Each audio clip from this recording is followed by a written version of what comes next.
Saludos amados, Dios les bendiga grandemente, el Señor les siga bendiciendo, les siga multiplicando y llenándole de la gracia y del amor del Señor. Este es su programa Caminos Inescrutables y estamos trabajando hace ya mucho tiempo acerca de qué se trata Jesús y para qué vino. Estuvimos tocando las últimas veces acerca de lo que significa el misterio del reino en la prédica de Jesús de Nazaret. Y dentro de esa verdad hemos dado un jirón hacia el Antiguo Testamento. Mi propósito con este jirón que estamos dando hacia atrás es buscar exegéticamente, es decir, dentro de la cultura, la fe cristiana, la sociedad del pueblo de Israel, cómo se estaba entendiendo la aparición de Dios o lo que llamamos nosotros la teofanía de Dios. Cómo Dios estaba apareciendo en el Antiguo Testamento y cuáles eran las promesas que habían allí dentro del Antiguo Testamento que nos están ilustrando más o menos cómo estaba entendiendo el pueblo de Israel exactamente la venida de Dios. Porque cuando llegamos al Nuevo Testamento en la persona de Jesús de Nazaret, tenemos que mirar entonces por qué Jesús tuvo tanto problema con los escribas y fariseos tocante a su propia persona y a la venida del reino de Dios en la persona de Jesús de Nazaret. Hoy estaremos tocando exactamente parte del libro de Daniel, donde nos habla acerca también de esa teofanía. Y es interesante mirarla, nos vamos a disfrutarla si usted trata de entender la apocalíptica judía. Hemos estado tocando acerca de la teofanía de Dios en el Antiguo Testamento, en la teofanía en la venida de Dios en las nubes, en las alturas, la teofanía de Dios en lo que es el día de Yahvé o el día del Señor, como así lo conocemos, y también en el día de hoy estaremos tocando la venida de Dios en el libro de Daniel. Más tarde estaremos tocando esa venida de Dios también en diferentes otros libros donde nos ayudará a entender qué había en la mente de los judíos del segundo templo, de los fariseos y de los escribas y por qué Jesús era rechazado exactamente por este tipo de personas.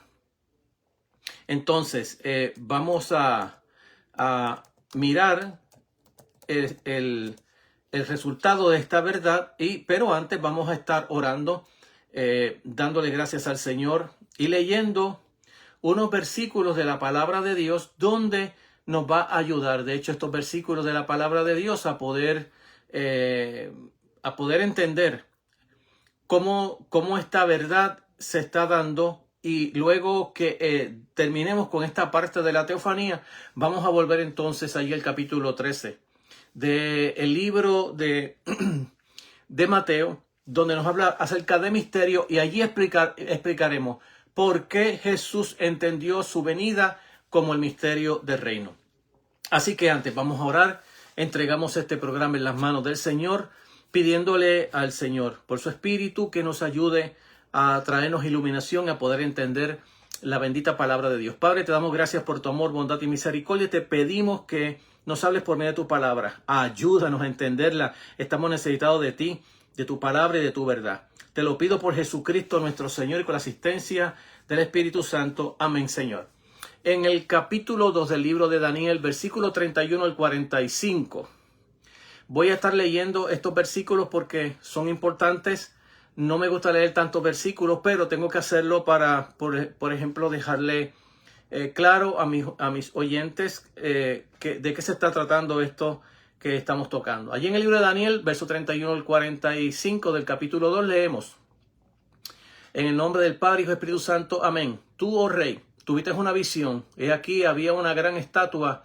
Esa estatua era enorme y su brillo extraordinario estaba en pie delante de ti y su aspecto era terrible. La cabeza de esa estatua era de oro, su pecho y brazo de plata y su vientre y sus muslos de bronce y sus pies de hierro y sus pies parte de hierro y parte de barro. Estuviste mirando hasta que esta piedra fue cortada sin ayuda humana y golpeó la estatua en sus pies de hierro y barro y la desmenuzó. Entonces fueron desmenuzados también a la vez el hierro, el barro, el bronce, la plata, el oro, y quedaron como el tamo que arrebata el verano y el viento, y los llevó sin que quedara rastro de alguno de ellos. Y la piedra que había golpeado la estatua se convirtió en un gran monte que llenó toda la tierra.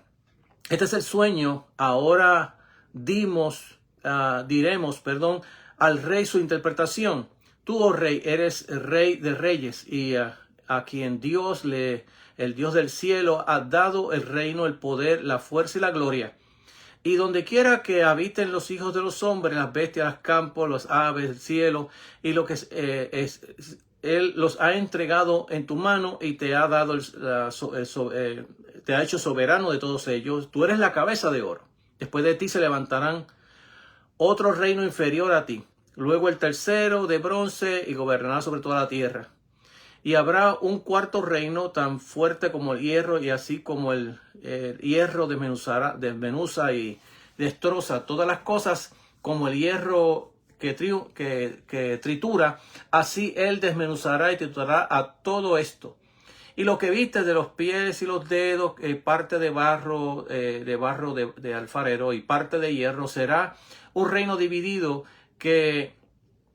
un reino dividido, pero tendrá su solidez de hierro, ya que vistes el hierro mezclado con barro corriente, así como los dedos de los pies eran de parte de hierro y parte de barro cocido, así en parte el reino será fuerte, pero por otro lado será frágil.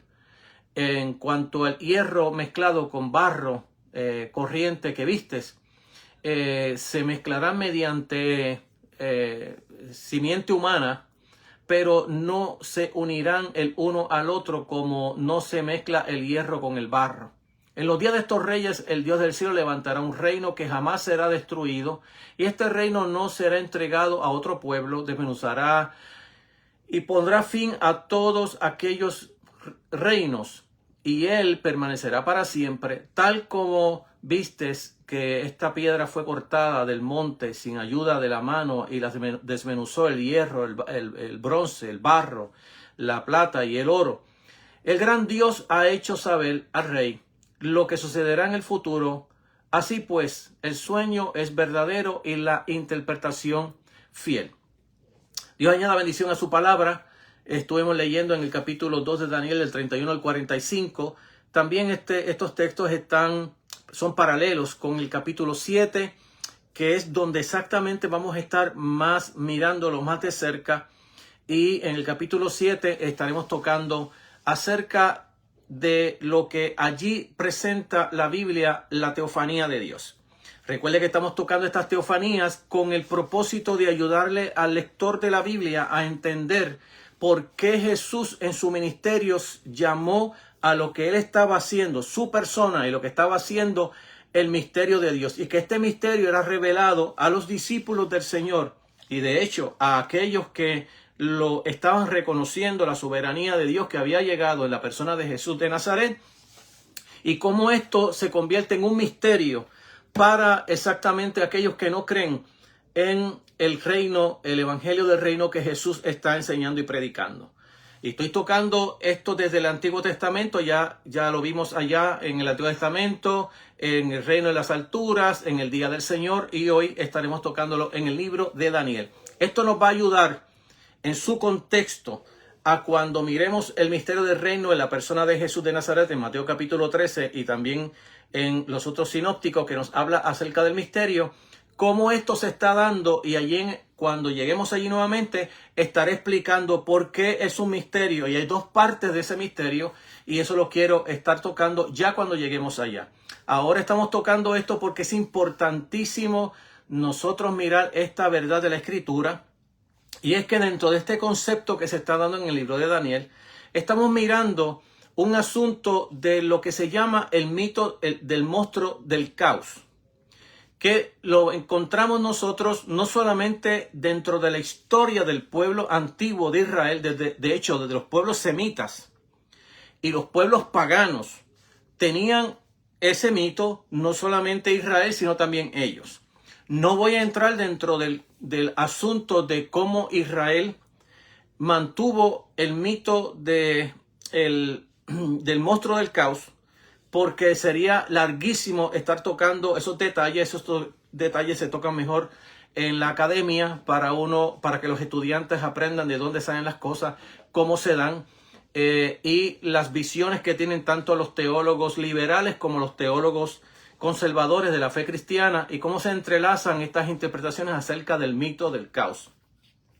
Antes de yo empezar acerca del mito del caos, quiero hablarles acerca de algunas definiciones sobre el mito del caos.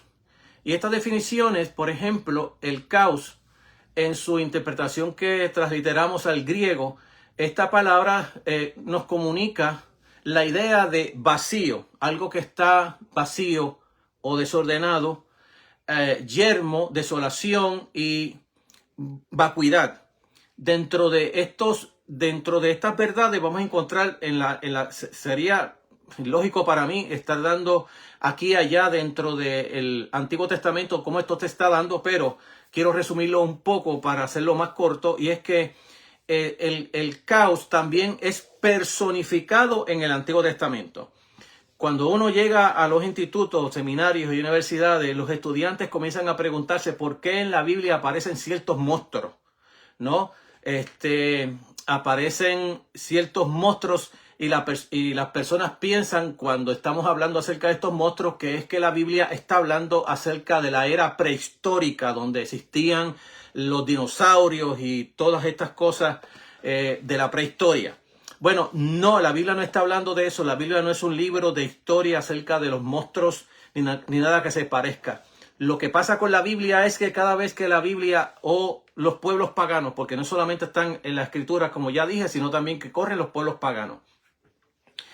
Y este caos es personificado, ya le expliqué la definición, habla acerca de los asuntos de vacío, de caos, de desolación. Y este asunto es importantísimo entenderlo, porque también ese mito se personifica, y ahí es donde aparecen exactamente los monstruos como el Leviatán y otros monstruos que aparecen en la Biblia, tanto en el libro de Isaías como en el libro de Job, como en el libro de Génesis. Van a aparecer cientos destrucciones, vacíos y monstruos. Y esto tiene que ver con lo que se llama el mito del caos. Y este mito se va a personificar, es decir, que ciertos elementos se van a tocar para hablar acerca de este mito, como el Leviatán. Por ejemplo, en la Escritura encontramos la personificación a lo largo de las Escrituras como el principal opositor de Dios. El caos es el principal opositor de Dios, y este caos en la Biblia se puede mencionar o se puede dar como ciertos nombres que se le van a dar, incluyendo de monstruos que aparecen dentro de la Escritura y también en el paganismo. En la leyenda semítica antigua aparece como un monstruo caótico terrible denominado Rahab, que también la Escritura lo menciona. El orgullo, que significa de hecho la palabra Rahab. O el Leviatán, que es una criatura semejante a un dragón que se contorneaba. O Yam es el mar rugiente. Siempre en la Biblia, cuando nosotros miramos la palabra de Dios en el Antiguo Testamento, vamos a mirar siempre el mar como turbulencia, maldad, el caos, lo malo. Y de hecho en el Nuevo Testamento. Y cuando llegamos de hecho al libro de Apocalipsis, vamos a ver allí que allí no habrá mar, ¿no? Porque lo que está diciendo es que el caos o el monstruo del caos o lo terrible, la desolación, ya no será más. Es interesante cuando nosotros interpretamos la Escritura tal como la Biblia lo quiere presentar, y no como nosotros hacemos ciertas estructuras metodológicas, hermenéuticas para interpretar el texto bíblico. Entonces, miramos allá en el mar rugiente, como los escritores bíblicos denunciaban la vehemencia de la idolatría y la proclamaban de manera inconfundible el poder incomparable de Dios Todopoderoso. No vacilaban en recurrir, de hecho, a estas imágenes primordialmente paganas para agregarle vida, color a sus mensajes, con la expectativa de que los oyentes israelitas pudieran entender las verdades que ellos estaban presentando. Dios demostró gráficamente su poder en la creación mediante la derrota aplastante del caos. Cuando la tierra fue creada estaba desordenada y vacía. Aquietó el mar, hizo pedazos a Rahab, calmó los cielos y traspasó a la serpiente huidiza en Job capítulo 26 versos 12 y 13.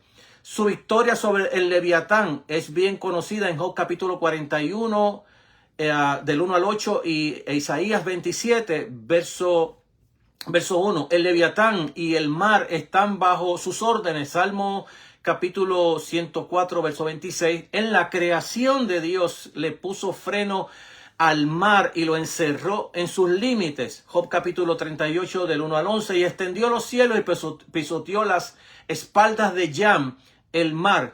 Job capítulo 8, verso 9, verso 8. El segundo uso que se hace figurativo del monstruo del caos se aplica a las victorias de Dios en la época del Éxodo, donde utilizó el término Rahab como sobrenombre a Egipto. Mediante su poder dividió el mar y destruyó el monstruo de las aguas, es decir, el monstruo del caos, lo que impedía que Israel caminara hacia la tierra prometida. Entonces, eso está en el Salmo 74, versos 13 y 14. Calmó el mar y quebrantó a Rahab como a un esqueleto. Salmo 89, verso 9 y verso 10. Al matar al monstruo Rahab, Dios permitió que el pueblo cruzara la barrera del mar. Isaías capítulo 51, versos 9 y 10.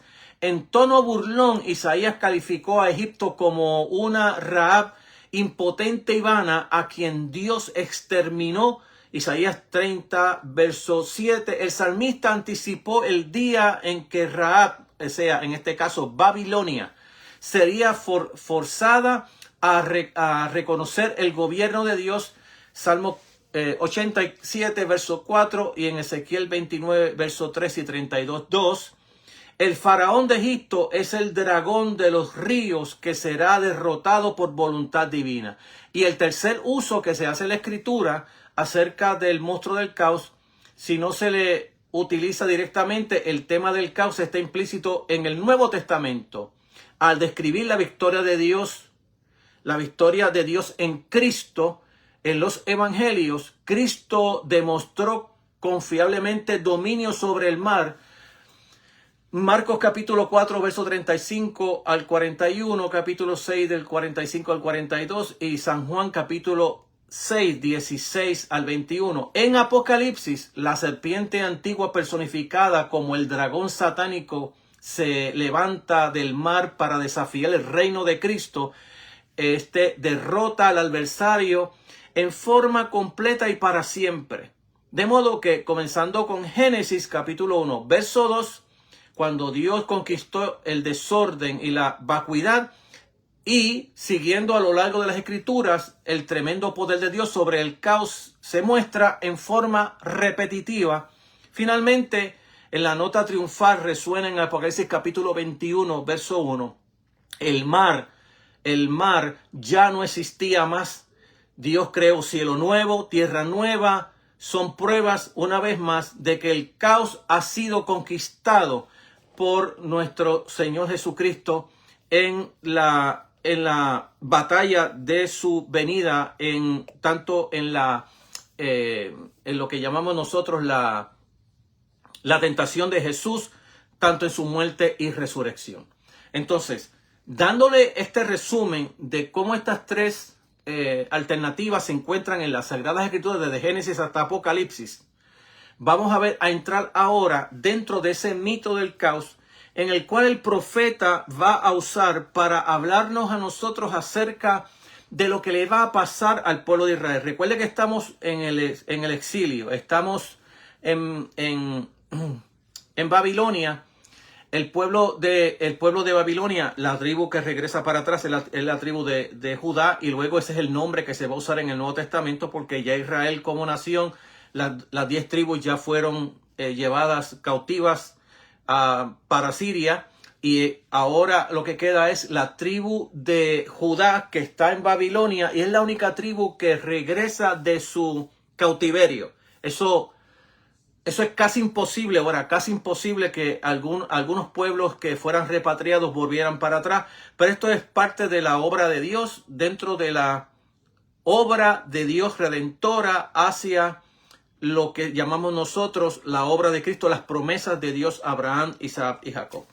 Dentro de esta verdad, vamos a ver ahora la visión del Hijo del Hombre en el capítulo 7 del libro de Daniel, del 1 al 28. Yo no voy a leerlo porque sería demasiado monótono hablarlo. Esto, para el que luego quiera irse más profundo en ello, va leyéndolo y va entendiendo lo que le estoy hablando acerca de este mito del caos, que lo vamos a encontrar, dentro de toda la literatura, tanto pagana como también dentro del pueblo de Israel se usaba el mito del caos. Dentro de los pueblos semitas se usaba el mito del caos. Y lo vamos a encontrar en muchas literaturas antiguas, y son importantes leerlas porque nos ayudan a entender cómo estos monstruos se están dando y cómo la Biblia usa este tipo de monstruos en el Antiguo Testamento y el Nuevo Testamento para ayudarnos a nosotros a entender que es Dios quien va a última instancia a destruir estos monstruos. Y de hecho, el propósito de esta lectura del libro de Daniel, capítulo 7, es decirle al pueblo de Israel lo que le va a acontecer en el futuro. Están en Babilonia, luego va a venir otros imperios en los cuales va a estar sumergido, lamentablemente, el pueblo de Israel dentro de ellos, hasta que viene el Señor Jesucristo, que van a ser bajo ese imperio romano. Entonces, estas cosas son importantísimas entenderlas porque nos está ayudando cómo Dios le sale al encuentro al pueblo de Dios en lo que se llama la teofanía, las visiones que tienen los profetas para decirle al pueblo, no que Dios los va a librar de lo que va a venir, es que el hecho de que ellos tengan que morir por el reino de Dios, ellos van a recibir la recompensa, que no es otra cosa que la resurrección. Tenemos que mirar que desde el libro de Daniel en adelante y ya cuando llegamos al Nuevo Testamento, es donde se va a fortalecer, a recrudecer o a ponerse de una manera más extendida y entendida el asunto de la resurrección de los muertos, el asunto de los ángeles. Por eso es que cuando llegamos al Nuevo Testamento vamos a encontrar a los saduceos haciéndole preguntas a Jesús acerca de la resurrección. Ellos no creen en la resurrección. Encuentran que la resurrección es una estupidez de los últimos profetas del Antiguo Testamento, que eso eran invenciones, pero que eso no se encontraba en la Torá, en los primeros 5 libros del Antiguo Testamento. Jesús va a recurrir al Antiguo Testamento para decirle que Dios es Dios de Abraham, de Isaac y Jacob, Dios de vivos y no de muertos. Para luego decirle que por esa verdad bíblica Israel sería libertado del exilio y volverían a la tierra que Dios le había prometido, la tierra que fluye leche y miel. Tenemos que entender esta verdad del Antiguo Testamento si queremos entender el Nuevo Testamento. Como dije la semana pasada, casi todos los textos que tienen que hablar con el reino de Dios están en el Antiguo Testamento. Todos. No nos hace falta el libro de Apocalipsis para que nosotros entendamos lo que iba a suceder para el fin de los tiempos, porque ya eso Dios lo había hablado por los profetas. El libro de Apocalipsis está escrito para 7 iglesias que están allí. La Biblia lo menciona, que no hace falta interpretarlo. El texto es claro. Escríbele a la iglesia de tal, en Asia Menor. A esas iglesias está dirigido ese libro de Apocalipsis. ¿Por qué? Porque van a pasar lo mismo que en el libro de Daniel. Van a ser perseguidos los judíos, especialmente para cuando el reino de Grecia se divide, porque el rey, en este caso el Magno, muere a temprana edad. Los 4 generales se van a dividir el reino. Cuando Alejandro el Magno o el Grande, como le quieran llamar, muere, se va a dividir en 4 reinos, pero los 2 reinos importantes en los cuales Israel se va a ver envuelto es el reino del norte, Seleucia o Seleucida, y los griegos en el norte, y los teleucistas en el sur, en Egipto. Así que esa parte de Israel donde del norte los seleucidas querían conquistar a los ptolomeos al sur, tenían que pasar exactamente por el pueblo de Israel. Y eran víctimas cuando los ejércitos de los griegos, los seleucidas, bajaban del norte hacia el sur, se llevaban rasadas toda la siembra, la comida, los granos, todo, porque el ejército era innumerable, y dejaban al pueblo de Israel en pura escasez de comida, hambre y destrucción. Pero en una de las salidas de ejército del norte, Antíoco Epífanes, que va a bajar, el nombre Epífanes significa manifestación de Dios. Estos reyes pensaban que eran dioses y el nombre de Epífanes era manifestación de Dios. Los judíos que eran expertos en palabras, así como los puertorriqueños que le sacamos palabras a las cosas que la gente dice para contradecir, bueno, ellos en vez de decirle Epífanes le llamaban Epímanes, que significa una persona desquiciada. Entonces los judíos, cuando el ejército bajaba de Grecia con Antíoco Epífanes, bajaba hacia Israel, los judíos no quisieron acompañarle a la guerra porque él quería usar el templo de Jerusalén para ofrecer sacrificio a los dioses. Recordemos que los paganos eran politeístas y adoraban muchos dioses, y los israelitas creían solamente en un solo Dios. Entonces, como los judíos no quisieron ayudar a Antíoco Epífanes, cuando él llega al sur, le sale al encuentro lo que le llaman el poder romano, un poder romano. Y cuando el poder romano, él quiere conquistar a los ptolomeos en el sur, en Egipto, el poder romano le dice a Antíoco que virara hacia atrás nuevamente y se fuera para su lugar. Él cabizbajo porque se sintió muy mal, porque los judíos no quisieron acompañarle a la guerra contra los ptolomeos. Cuando él sube nuevamente, él herido porque los judíos no le permitieron adorar a Dios y sacrificar en el templo de los judíos. Ahora él se va a volcar contra los judíos. Y de ahí se va a volver una persecución contra los judíos, que es la que menciona, de hecho, Daniel en el capítulo 7, el cuerno pequeño. Entonces, dentro de esta verdad, vamos a ver cómo Antíoco Epífanes va a bajar nuevamente a Jerusalén, va a mandar que hizo como una especie de seminario, donde los levitas judíos tenían que aprender a sacrificar a muchos dioses. Y en ese de sacrificar muchos dioses, cuando le están dando el seminario a los levitas para que ellos aprendieran a sacrificar en el paganismo, se va a levantar lo que le llamamos nosotros, o la Biblia le llama los macabeos. Y ellos se van a levantar contra, en este caso, si no me equivoco el nombre, ahora no me viene a la mente, debe ver si me viene ya mismo. Bueno, el asunto es que el sumo sacerdote se levanta contra este seminarista, mata al levita y también mata al general del ejército que está allí.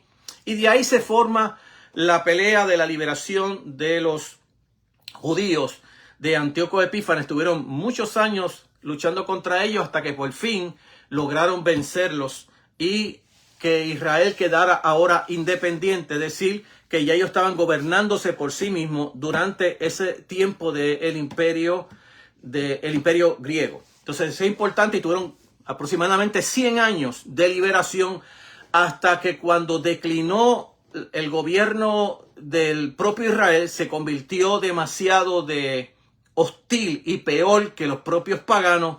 Ahí ellos apelaron nuevamente al poder romano y ahí cayeron en manos de los romanos, hasta que luego, casi 400 años después de Cristo, vemos la destrucción del imperio romano. Esa es la historia que le puedo dar lo más corto que puedo para llevarles a ustedes lo que quiero hablar acerca de enseñanza que encontramos, la visión del Hijo del Hombre en Daniel capítulo 7, del 1 al 28, ha traído durante mucho tiempo la atención a los estudiosos, no solo por el interés intrínseco, sino por la importancia de la comprensión que tiene de los evangelios. Porque recordemos, Jesús se va a atribuir esta misma visión del Hijo del Hombre que viene en las nubes del libro de Daniel. Y tenemos que mirar eso porque cuando estamos hablando de la visión de Daniel, estamos hablando de cómo Dios va a vindicar al pueblo judío, cómo lo va a defender, que parece el anciano de día, y cómo va a ser defendido. Eso no significa que no hayan muerto un montón de judíos por causa de no sacrificar. Cuando Antíoco Epifanes quiso sacrificar una cerda en el templo de Dios, ellos prefirieron ser muertos, y allí la historia de los macabeos lo encontramos en la propia Biblia. O si no, vaya allá a las fuentes que tenemos de Flavio Josefo, donde nos da toda la historia acerca de qué ocurrió allí, para que podamos entender la historia de lo que aquí en Daniel se está contando. Entonces, el capítulo se divide en dos sesiones. Del 1 al 14, versículo 1 al 14, y la interpretación del 15 al 28, la visión propiamente dicha consta de dos sesiones. Las cuatro bestias que encontramos allí, del 1 al 8, y la del juicio divino que se va a dar del 9 al 14. Eso está allí en el capítulo 7. La visión de la bestia está dominada por la tradición del monstruo del caos del mito antiguo. Por eso es que le traje primeramente lo que se hablaba desde los pueblos semitas, los pueblos paganos, incluyendo al propio pueblo de Israel, acerca del mito del Leviatán, de Rahab y otros, donde tipificaban unos el mar, otros tipificaban la destrucción, la desolación. Específicamente lo van a encontrar ya, los textos se los di. Entonces, sin embargo, se da una forma compleja, de hecho, en el capítulo 7, ya que no se presenta una sola bestia, como aparece siempre en todos los libros de la Biblia, sino que aquí aparecen cuatro. En vez de aparecer una, aparecen cuatro. La adaptación del mito y su aplicación a las potencias mundiales ya estaban establecidas en la tradición profética. En Daniel se combina con los conceptos de una serie de edades mundiales y 4 imperios en la historia mundial. Daniel capítulo 2, versos del 31 al 45, que fue el que le leí primero. Esta fusión de ideas se ha aplicado más aún para incluir la aparición culminante de la maldad en un desarrollo de las 4 bestias. El cuerno pequeño, que ya hablamos ya, que tipifica de hecho Antíoco Epífanes, que también aparece en otros capítulos más adelante, capítulo 10 y 11, aparece también nuevamente allí. Y en el capítulo 8, que aparece representar, como ya dije, Antíoco Epífanes, y se presenta como manifestación de las características del monstruo del caos más allá de sus predecesores. La aplicación de esta caricatura que encontramos al poder político opresor contemporáneo sirve tanto para mostrar su naturaleza anti-Dios, caótica en este caso, como su destino seguro, es decir, su destrucción. Para el monstruo del caos fue vencido por un campeón del cielo. Así también el tirano será enfrentado al juicio aniquilador del gobernante del universo en este caso. Fíjense cómo las figuras se van tomando para hablar de este gobernante que va a ser opresor, y la figura más prominente que encontramos en la Sagrada Escritura, porque él va a encarnar todo lo que es malo, todo lo que es el caos. Se va a hacer divino él mismo. Ya le dije que Epífanes significa manifestación de Dios. Y él va a luchar contra el Dios del cielo, porque se va a meter contra el templo de Dios, el lugar sagrado, para sacrificar allí una cerda. Él va a hablar en contra de todo lo que es de Dios y quiere cambiar las leyes de Dios. De eso se está tratando este capítulo capítulo 7 del libro de Daniel, no está hablando del anticristo ni de los días finales como se entiende dentro del dispensacionalismo. Se está entendiendo dentro del tiempo de Israel o de Judá en este caso, con lo que le vendrá a ese pueblo hasta la manifestación de nuestro Señor Jesucristo, que va a pasar exactamente por esos 4 imperios hasta que Jesús nace exactamente bajo Herodes el Grande, ¿no? Que ya al siglo IV antes de Cristo ya había muerto, así que en el siglo IV antes de Cristo Jesús nace bajo ese rey Herodes, hasta que el Señor le da la visión a José para que él vaya a vivir a Egipto hasta que muriese Herodes el Grande. Más tarde nos van a dar la historia de los descendientes, de los que le sobraron los descendientes a Herodes, que eran los que van a gobernar, y a ellos los vamos a encontrar. De hecho, uno de ellos es el que va a matar a Juan el Bautista, le va a cortar la cabeza. Entonces, de eso es que se está hablando, y de eso es que nos trata el libro de Daniel. Pero esto se va a mostrar dentro de estas imágenes del monstruo del caos y de cómo van a ser librados por Dios, y cómo esta figura, hijo de hombre, es la que va a salir vencedor, o el que va a vencer a este monstruo del caos, en este caso Antíoco Epífanes, y le va a dar la liberación al pueblo de Israel. Es una promesa de esperanza, igual que la encontramos en el libro de Apocalipsis, que encontramos cómo las bestias salen allí, en este caso representando al Imperio Romano del siglo, a finales del siglo I, donde escribe el vidente, en adelante, siglos 2 y 3, donde se van a dar toda esta gran tribulación, donde el pueblo de Dios va a sufrir a esta gran ramera, al cual el Señor va a destruir al Imperio Romano. Entonces, estamos tratando de tocar estas partes importantísimas de esta visión para ver cómo esto se está dando dentro del panorama apocalíptico, de cómo ellos lo presentan. Una de las partes más importantes para uno entender nuestro libro canónico del libro de Revelación es haber estudiado la apocalíptica judía, porque es la manera de nosotros entender a ese género que lo crearon los judíos para ocultar la verdad de Dios, pero que esa verdad era entendida por el propio pueblo de Dios, quien estaba esperando la liberación de Dios. La segunda parte de la visión tiene un tono diferente al de la primera y abre una nueva perspectiva. Los versículos del 9 al 10, del 13 al 14, están en un estilo poético escrito en arameo y al menos en prosa exaltada. Como se distingue claramente del contexto, con frecuencia se considera que son originalmente independientes de la visión de las bestias.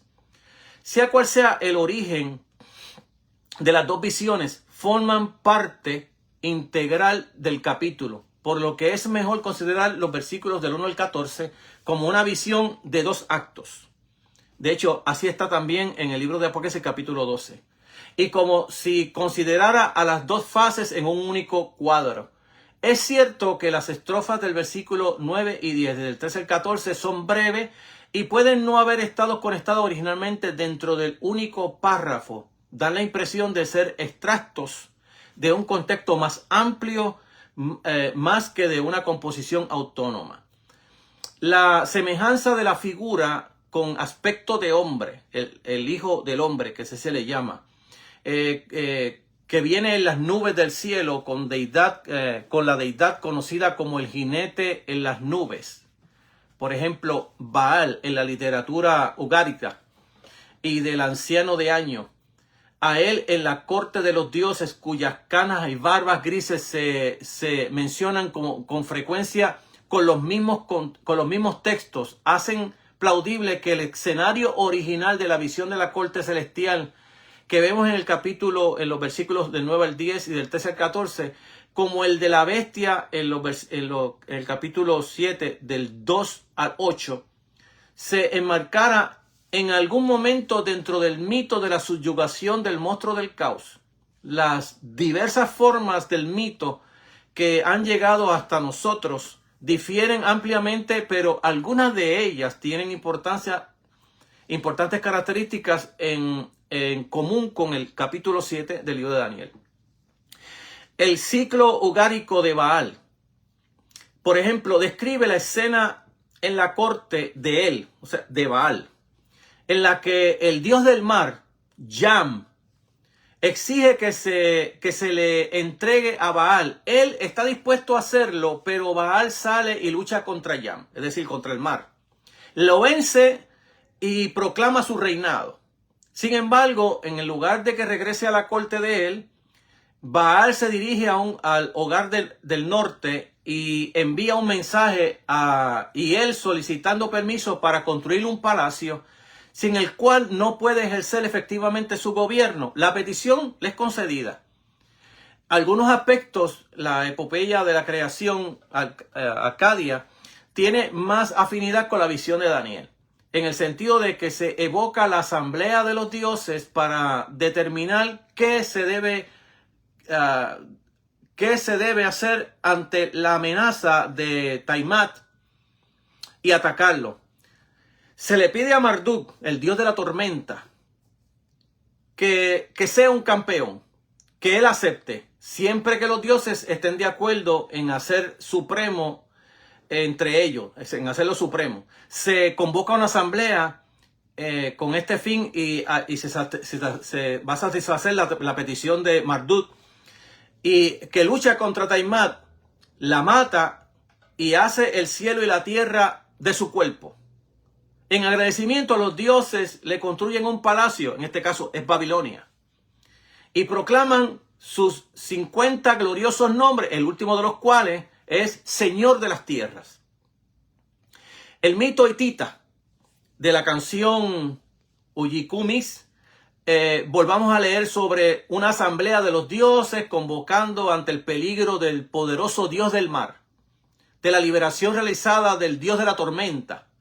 Aunque el resultado se nos escapa de la mala conservación de las tablillas, con todos estos mitos está claro el patrón de amenaza del monstruo marino, reuniones de los dioses, liberación de los dioses de la tormenta y sus consiguientes ejercicios de su soberanía.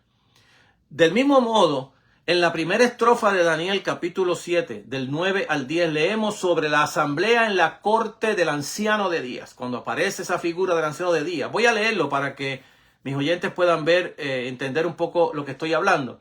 Seguí mirando hasta que se establecieron tronos y el anciano de días se sentó. Sus vestiduras eran blancas como la nieve y el cabello de su cabeza como la lana pura. Su trono llama de fuego y sus ruedas fuego abrasador. Un río de fuego corría, salieron delante de él. Miles y millares le servían, miriadas y miriadas estaban en pie delante de él. El tribunal se sentó y se abrieron los libros. Al situar las estrofas poéticas de su contexto actual en Daniel capítulo 7 del 2 al 8, que nos habla de las 4 bestias, el apocalíptico de Daniel ha vinculado la escena del juicio con el mito del surgimiento del monstruo del mar contra las potencias de los cielos. Cuando usted lee Apocalipsis capítulo 13 va a decir, y esta bestia que salió del mar. Todo habla exactamente del mito del caos, identificando así el infractor con el monstruo. Además, las dos escenas del juicio, que las vemos en el verso del 9 al 10 y del 13 al 14, están separadas en un relato de la destrucción del monstruo en Daniel capítulo 7 del verso 11 al 12. Quien organizó el material de esta manera lo hizo porque estaba recapitulando los patrones de una fuente tal como la encontró y porque la historia contenía en sí mismo los elementos de este conocido complejo ideal, reconocible por aquellos para quienes él escribió el libro. El mito de la conquista del dragón, el jinete en las nubes quien se enfrenta a la bestia y la vence. Él es un Dios pacífico que preside a la corte de los dioses pronunciando las decisiones de ella. Es posible, por tanto, que en la visión original se otorgue el dominio a la figura masculina por haber vencido al monstruo. Tal interpretación de la fuente puede acomodarse a la visión tal y como está en el capítulo 7. El anciano de años, el tribunal, determina la sentencia que debe ejecutarse sobre el monstruo que debe ser asesinado. La ejecución de la sentencia supuesta en el verso número 13 se recoge en Daniel capítulo 7:11, intercalado, puesto que la soberanía que pertenece al monstruo se entrega al jinete que viene en las nubes del cielo. Es natural deducir que este es el que mata al monstruo y recibe el dominio y la recompensa.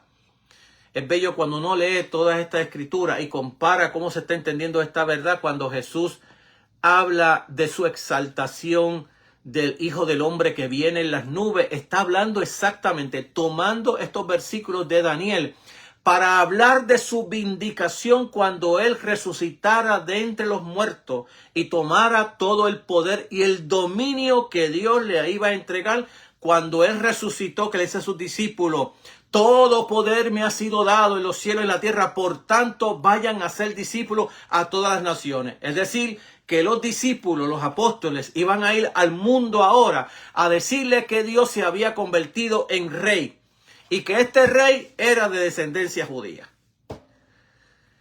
Bueno, esto es lo que encontramos nosotros exactamente en las Escrituras.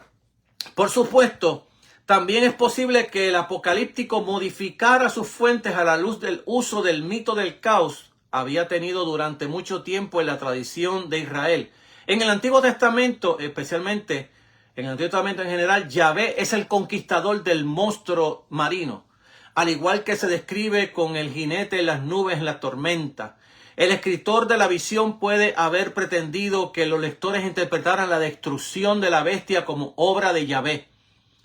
En ese caso, el reinado se otorga al que tiene aspecto de hombre, no como recompensa, sino por la soberanía sin vacilación de Dios. Sin embargo, la primera interpretación es la más recomendable, sobre todo porque en este pasaje el jinete en las nubes es, sobre todas las cosas, la figura con apariencia de hombre, no el anciano de años.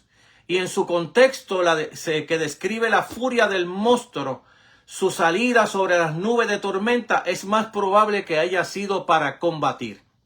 Es importante observar que en los pasajes del Antiguo Testamento en los que el mito del caos aplica la reducción del poder de Yahvé sobre los poderes históricos tiranos, por ejemplo, Isaías capítulo 27, verso 1. No lo voy a leer, se los voy a entregar solamente. Isaías 51 del 9 al 10. Todos hablan del mito del monstruo del caos. Ezequiel capítulo 32 del 1 al 32. Yahvé viene a la tierra para ejecutar juicio y liberar a su pueblo.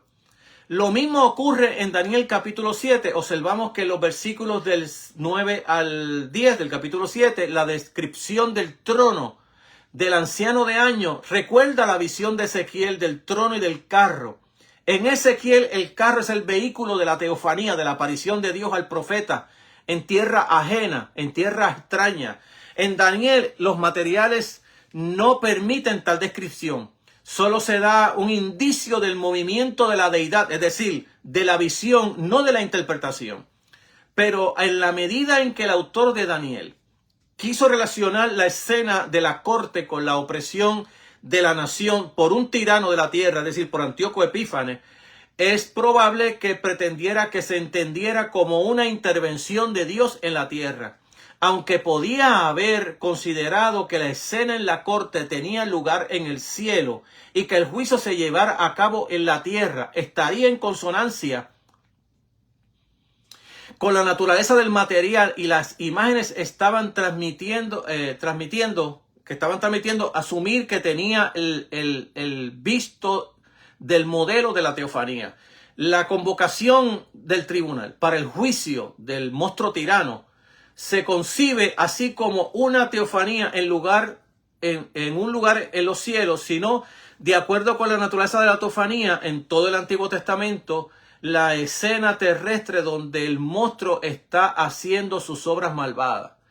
Hay dos características favorables para esta interpretación que estamos trayendo aquí de esta investigación de la intención del escritor de Daniel. Número uno, la estrofa inmediatamente posterior describe al que era como hijo de hombre o como un hombre, que viene en las nubes del cielo, en la fuente La figura con aspecto de hombre es un ser divino que cabalga sobre las nubes para realizar sus obras, sobre todo cuando sale a combatir. ¿Cómo podría el editor judío del texto primitivo, cómo quería que se entendiera lo que él estaba escribiendo? Seguramente de la misma manera que todas las representaciones de Dios que vienen sobre las nubes de tormenta del cielo, es decir, a la tierra. Aquí citaré la opinión de Müller, donde él habla sobre el asunto. En ninguna parte del Antiguo Testamento, de la literatura judía o del Talmud, las nubes desempeñan jamás un papel siempre que se trate de dar expresión a la comunicación y al movimiento de los seres celestiales entre sí en la esfera trascendental, retirada a los ojos de los hombres. Solo cuando uno de ellos sale de su escondite, entra en escena las nubes epifánicas y los vehículos los vehículos nubulosos, es decir, las nubes. Por tanto, en una adaptación judía del mito analizado, sería natural que una teofanía de Dios en la tierra le siguiera una teofanía similar de su agente. En segundo lugar, no debemos pasar por alto las indicaciones dadas en la interpretación de la visión sobre cómo se entendía la escena en la corte. En los versículos 21 al 22 de ese capítulo 7 se afirma que la opresión del tirano continuó hasta que llegó el anciano de años. Entonces se dictó sentencia a favor de los santos, es decir, el fallo a favor de los santos, aunque la interpretación no fue añadida por el que narró originalmente la visión. Al menos indica cómo un redactor primitivo interpretó la escena de los versículos del 9 al 10 y cómo entendió el escritor que nos dio el libro del libro de Daniel. El redactor, interpretó la sesión de la corte como el equivalente de una teofanía en la tierra, acompañada de la teofanía del jinete con apariencia de hombre sobre las nubes del cielo. Ahora, debemos examinar la interpretación de la visión relatada en la segunda mitad del capítulo 7, en los versículos del 17 al 18. Estos versículos los voy a leer para que los podamos entender. Las bestias enormes son cuatro reyes o cuatro reinados que se levantarán en la tierra. Pero los santos del Altísimo recibirán el reino y poseerán el reino para siempre por los siglos de los siglos. Se ofrece una interpretación resumida. El versículo 17 explica la visión de los cuatro bestias. Y el versículo 18 explica la visión de la escena del juicio. La figura masculina, en este caso figura hijo de hombre, no se menciona por su nombre, pero en el versículo 14 se le da el don de la soberanía. Y en el versículo 18 se le da a los santos del Altísimo. Igualmente en el verso 27 se afirma que el reino y el dominio será dado al pueblo de los santos del Altísimo. Por tanto, se ha asumido comúnmente que el autor del capítulo 7 de Daniel interpretó al uno como hijo de hombre, como un símbolo del pueblo fiel de Dios. Dado que no se menciona al Mesías en ese libro, se piensa que el apocalíptico de Daniel y su círculo habían rechazado la creencia del Mesías tal porque la esperanza anterior se había desacreditado. Si bien se acepta la opinión de que el hombre representa a los fieles de Israel, aunque creen que esto no excluye la posibilidad de que también representa al pueblo, no se concede o no el nombre de Mesías. En el capítulo 7, como en las otras en las otras partes de Daniel, se aprecia una fluidez de los conceptos de rey y reino. En el versículo 17 se dice que las cuatro bestias representan cuatro reyes que son claramente cuatro reinos. Acuérdense que estos reinos, reinaba un rey, moría, venía otro y así seguían. A veces el reino no era rey, sino reino, porque a veces habían varios reyes que gobernaban hasta que el imperio caducaba y venía otro de la misma manera. Entonces, la descripción del primer reino en el versículo 4 está dominada por la experiencia de un rey, en este caso Nabucodonosor, así como la descripción de la cuarta bestia, versos 7 y 8 y 19 al 22, tienen en cuenta la naturaleza del último rey. Del mismo modo, en el Daniel capítulo 2, verso 37, se declara que Nabucodonosor y no su reino es la cabeza de oro. En Daniel 8:21 refleja un fenómeno similar.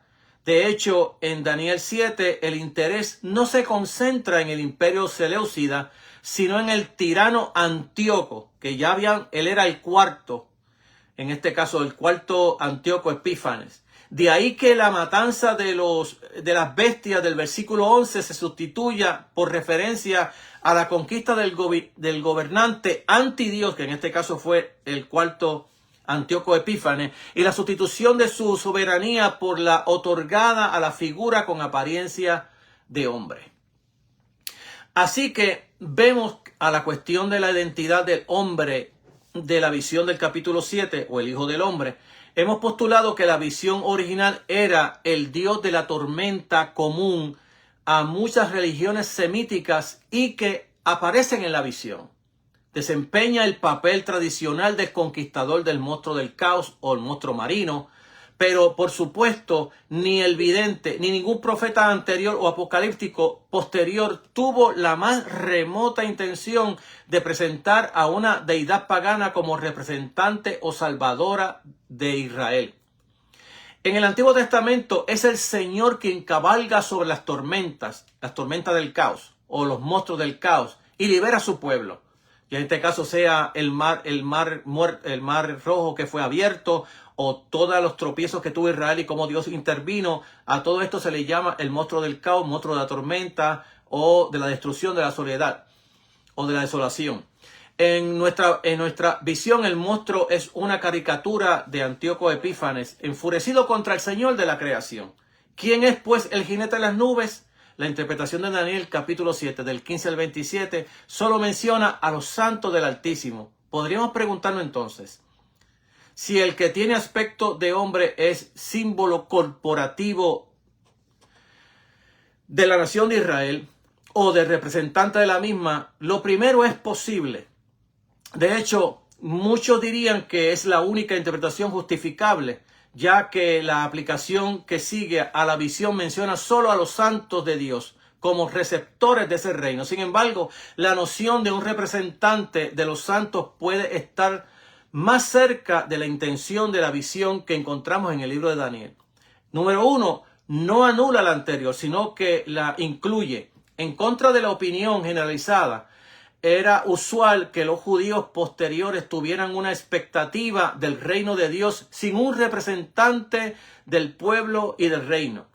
Número 2, el uso de símbolo del jinete de las nubes en la visión favorece una interpretación personal más que una corporativa en la figura.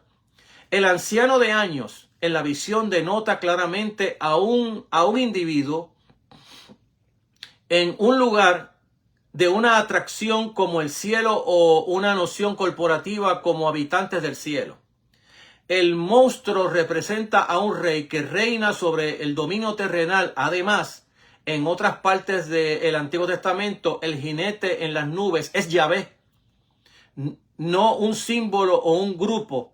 Es de esperar, pues, que en esta visión del jinete en las nubes denote al representante del dominio de Dios a la luz de la interpretación y al representante del pueblo al que se le otorga. Vemos esta dualidad que vamos a encontrar allí. De hecho, la vamos a encontrar también en el libro 12 de nuestro Apocalipsis canónico, donde vamos a encontrar, de hecho, cómo Dios o cómo el vidente de esta visión apocalíptica, también del monstruo del caos, él va a tomar en un lado, darle la victoria supuestamente a Miguel, pero quien está reinando es el Mesías, pero que por otro lado ese pueblo perseguido va a reinar también con Cristo. Así que esa dualidad bíblica que encontramos del representante del individuo, la encontramos en el libro de Daniel, igualmente la vamos a encontrar en el libro de Apocalipsis, donde estaremos tocando ahorita. si el tiempo nos da, o el tiempo ya nos dio, porque ya al tiempo ya me ha traicionado. Pero voy a terminar con estas dos estábamos en la segunda, tercera y cuarta, y ahí termino para luego seguir en nuestro próximo programa. En la tradición profética, el Mesías ocupa precisamente esa posición de representante de Yahvé en la soberanía final y de representante de Dios que tiene el privilegio de ser incluido en el gobierno. A veces se hace esa referencia a este concepto sin utilizar el término Mesías, como vemos en el cántico del siervo de Deutero Isaías, en la que los conceptos de líder, siervo, pueblo, siervo fluyen juntamente. Usted sabe que en Isaías se habla del siervo de Jehová. Es aquí, desde el capítulo 40 al 53, 54, nos habla del siervo de Jehová. Ese siervo de Jehová que se habla allí representa a todo el pueblo de Israel. Pero entonces en el capítulo 53 ocurre que está el siervo de Dios y sale algo de lo que el profeta está hablando y el brazo de Jehová. Y luego dice, y este brazo de Jehová pues va lo vimos pero sin apariencia. Y comienza a hablar entonces de ese otro brazo de Dios. Está hablando del siervo y a la misma vez del brazo de Dios para hablar cómo este brazo de Dios lo vimos sin apariencia, que fue llevado inocentemente al matadero y cómo pasó estas cosas en el capítulo 53. Es una belleza cuando uno lee estos libros del Antiguo Testamento y entiende cómo esto se está dando dentro de la apocalíptica judía y cómo ellos la están entendiendo sin confundir lo que está ocurriendo allí. De hecho, a los judíos se le hizo bien tardío entender la parte del brazo de Jehová. Más tarde, creo que fue en el siglo IV, siglo V, donde uno de los rabinos judíos dijo, pero este es otra cosa. Este es otro, el hijo. Este es el otro siervo. Es decir, que ellos estaban meramente interpretando los capítulos del 40 al 53, meramente como el hijo de Dios o el siervo de Jehová. Y ese siervo de Jehová representaba, de hecho, a los santos del pueblo de Israel. Pero ellos se dieron cuenta mucho más tarde, después que Cristo vino, murió y resucitó, se dieron cuenta que había otro personaje allí, el brazo de Jehová. Entonces, hablando acerca del número 4 que nos queda ahora, no son pocos los que opinan que la visión del versículo 13 al 14 representa una forma escatológica del antiguo ritual semítico de proclamación de un rey o de la fiesta de entronización del propio Yahvé. Si estamos en lo cierto al creer que el vidente ha utilizado el mito del caos, esta hipótesis no necesitaría ninguna modificación, ya que la relación entre la conquista del caos y la exaltación para gobernar por parte integrante del mito y reforzaría una interpretación mesiánica más puramente corporativa del capítulo que estamos tocando. Bien, amados, el tiempo me traicionó.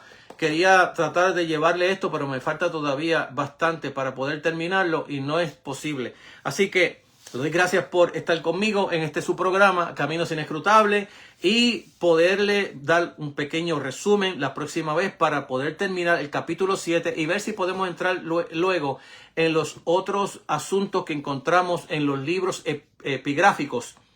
Y estos libros son interesantes también porque nos van a presentar cómo Yahvé viene, es decir, la teofanía de Dios. Y este es el propósito de poder estudiar esta literatura antiguo testamentaria, porque esta literatura testamentaria va a estar en la psiquis del pueblo del segundo templo cuando Jesús aparece, y es la manera de cómo ellos están entendiendo exactamente la venida de Dios y cómo Jesús les va a decir a ellos, pero ya esto ya ha ocurrido en mi persona. Así que es interesante mirar eso, y una vez que podamos darle luz a estas verdades que encontramos en el Antiguo Testamento, vamos a entender luego cuando Jesús dice acerca del misterio del reino. Oramos, damos gracias al Señor. Padre, gracias por tu amor, bondad y misericordia. Te pido la iluminación de tu Espíritu Santo siempre en la mente de cada uno de los que nos escuchan, para que puedan entender, Señor, las maravillas de Dios en el texto sagrado y poder entender la verdad de Dios. Permite que vidas sean salvadas, perdonadas, restauradas, sanadas, que tu salvación llegue a todos. Por Jesucristo nuestro Señor, bendita esperanza. Amén. Que Dios le bendiga 1000 veces más que a mí. Nos veremos en la próxima, si así Dios lo permite. 1000 bendiciones.